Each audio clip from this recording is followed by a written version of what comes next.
Bonjour et bienvenue dans cette première édition de la journée. Le Conseil de sécurité vient d'adopter à l'unanimité une résolution autorisant pour une période initiale d'1 an le déploiement d'une force internationale au Mali. La résolution ne fixe pas de calendrier précis pour le déclenchement d'une offensive au nord Mali afin d'en chasser les groupes islamistes extrémistes qui contrôlent cette région depuis 6 mois. Le texte a été mis au point par la France et a été soutenu par les États-Unis, le Royaume-Uni, le Maroc et le Togo. Cette résolution 2085 comporte un volet politique appelant Bamako à lancer un dialogue politique pour rétablir pleinement l'ordre constitutionnel. Sur le plan militaire, il s'agira d'abord, parallèlement aux efforts de réconciliation politique, de reconstruire l'armée malienne et d'entraîner les troupes panafricaines qui feront partie de la force appelée Mission internationale de soutien au Mali, MISMA, afin de les rendre prêtes à reconquérir le Nord. Mais il faudra que le Conseil de sécurité s'estime satisfait de l'état de préparation de cette force à partir de certains critères précis: entraînement, efficacité de la structure de commandement, équipement, adaptation au terrain, avant qu'elle puisse se déployer au Nord. La formation des militaires maliens en vue de la restauration de l'intégrité territoriale de notre pays, une première équipe de 400 formateurs européens est attendue au Mali dès le mois de janvier.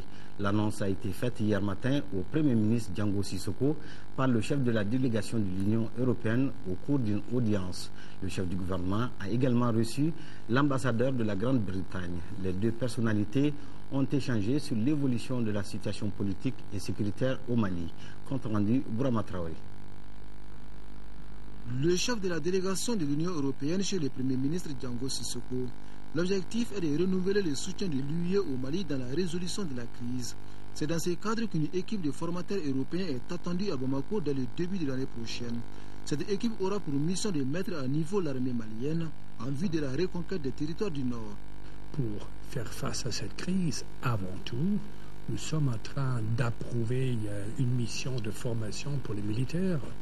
On parle d'une mission de 400 personnes et les premiers éléments de cette mission pourront arriver dès janvier. La crise malienne, sujet également évoqué par l'ambassadeur de la Grande-Bretagne avec le Premier ministre Django Sissoko. Le diplomate anglais rassure son interlocuteur. Ce n'est pas dans les moments difficiles qu'il faut abandonner son ami. Le Mali a le soutien de Grande-Bretagne et le Mali va toujours avoir le soutien de Grande-Bretagne sur le chemin vers les élections et sur le chemin pour restaurer l'intégrité territoriale. Les partenaires aux côtés donc du Mali pour une sortie de crise, partenaires qui tiennent toutefois à la stabilité et au fonctionnement régulier des institutions de la République. Encourager les représentants du peuple à poursuivre la bonne collaboration avec les autres institutions dans l'intérêt du Mali, c'est la démarche du représentant spécial du secrétaire général des Nations Unies pour l'Afrique de l'Ouest. L'audience accordée à Saïd Djinnit par le président de l'Assemblée nationale par intérim a été suivie par Aloussène Touré. Saïd Djinnit est venu rencontrer le président de l'Assemblée nationale pour échanger sur les dernières évolutions de la situation politique dans notre pays. Une évolution qu'il juge positive et promoteuse. Je suis venu m'entretenir de l'évolution de la situation au Mali, notamment depuis les dernières semaines, et les encourager à poursuivre leurs efforts visant à stabiliser la situation au Mali, maintenant qu'il y a un nouveau gouvernement d'union nationale, un président, un premier ministre, qu'ils se mettent à travail et voir dans quelle mesure les Nations Unies peuvent continuer à les soutenir.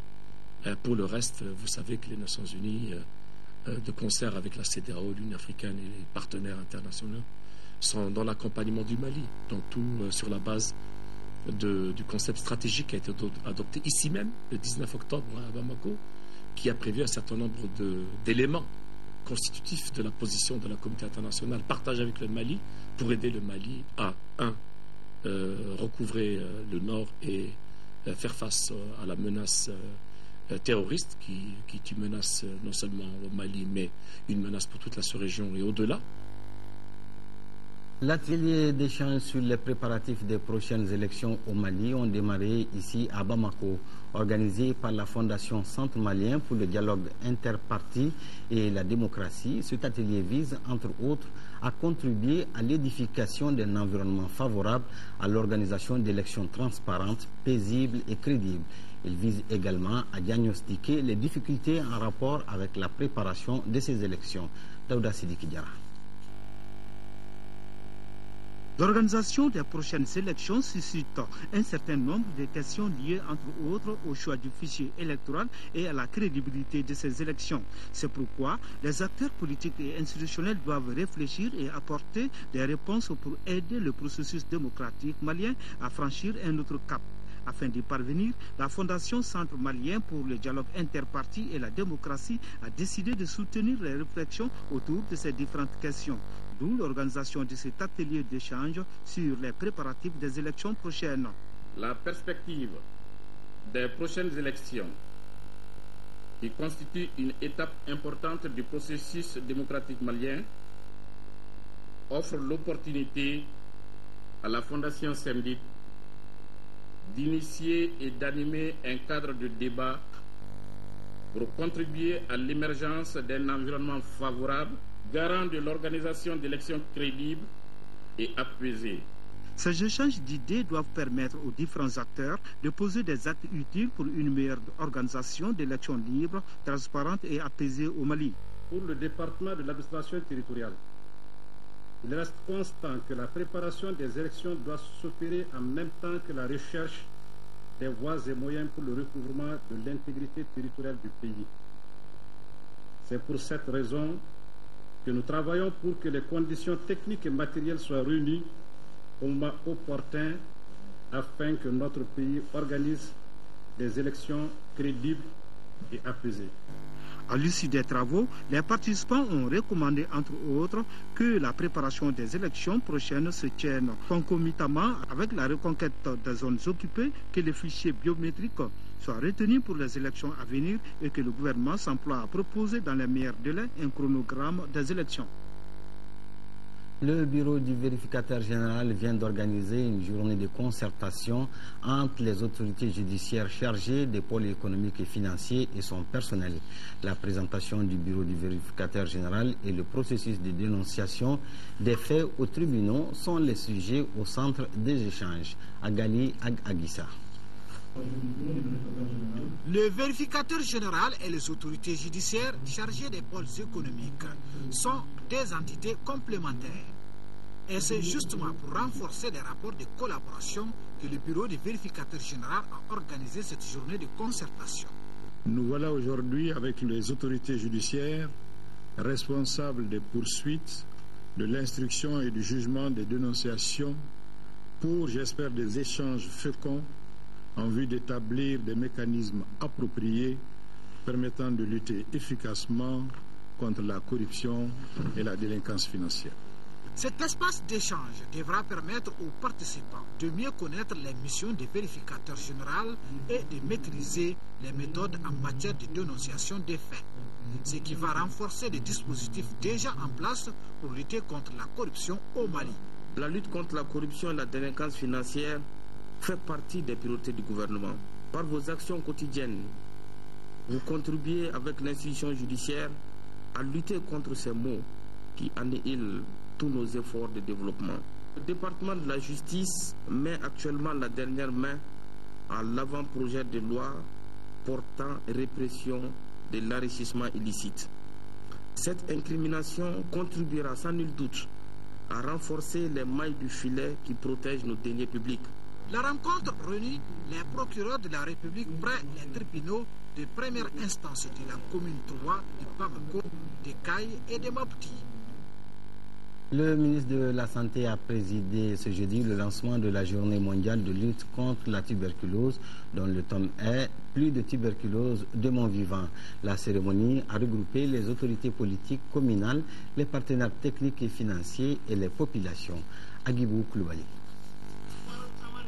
C'est la commune 4 du district de Bamako qui a servi de cadre au lancement des activités de la journée mondiale de la tuberculose. Une occasion pour les autorités communales d'inviter chacun à se faire dépister.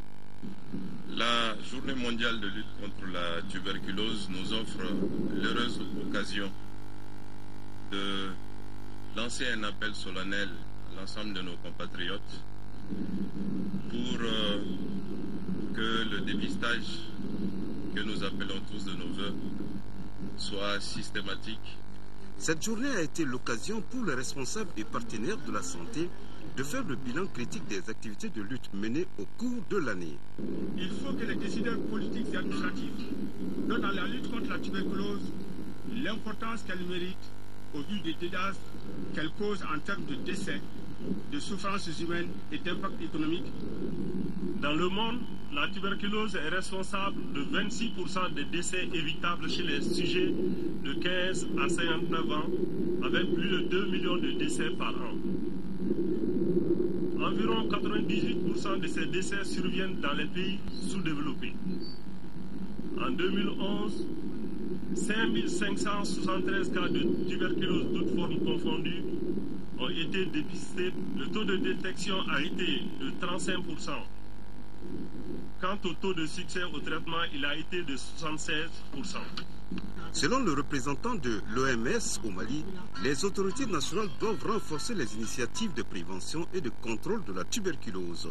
Je lance un appel à tous les États membres et aux partenaires pour qu'ils allouent des ressources suffisantes à la lutte anti-tuberculose et deviennent le porte-étendard de la promotion de l'accès universel à des services de prévention et de prise en charge de la tuberculose. Pour lier l'utile à l'agréable, la troupe Digia Orchestra a émerveillé le public par des chansons sur l'importance de la fréquentation des centres de santé. Assemblée générale du groupement professionnel des agences de communication du Mali, occasion pour les membres du bureau de faire le bilan des activités réalisées et de se projeter sur l'avenir avec pour objectif de promouvoir et de protéger les intérêts de ses membres. Un reportage de Tchemogo Sagara. Au cours de cette assemblée générale, le bureau du groupement professionnel des agences de communication GEPAC a présenté son rapport d'activité 2011-2012 et ses activités en instance. Ces activités ont pour nom l'exécution du plan de communication, le projet d'accord de partenariat avec l'ORTM, l'établissement d'une charte de bonne conduite et la réalisation d'un sondage sur les médias au Mali. L'organisation d'une journée de communication et le régime de la publicité figurent en bonne place dans la gamme des activités en instance. Vous savez que la communication est gérée par des lois datant de 1980 et qui sont des lois qui sont totalement désuètes. Donc si on a un bon soubassement, je suis convaincu qu'avec le contexte économique qui va évoluer, avec les exigences des différents clients que nous aurons, chaque agence va s'agrandir au bonheur de l'économie nationale.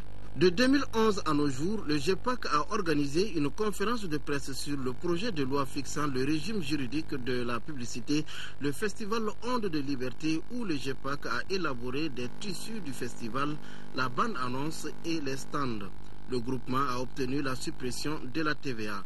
Face à la crise au nord du Mali, le GEPAC a contribué à hauteur de 4 200 000 francs CFA à l'armée malienne. Il a également élaboré un document sur la stratégie de communication pour une cohésion sociale au Mali. Le groupement professionnel des agences de communication du Mali est né en 2010 et compte aujourd'hui 52 agences. Son but est de promouvoir et protéger les intérêts de ses membres vis-à-vis des pouvoirs publics et des organisations diverses à caractère officiel, privé ou syndical. Au Bénin, il n'est pas bon de naître avec certains signes, sinon l'enfant est tué sur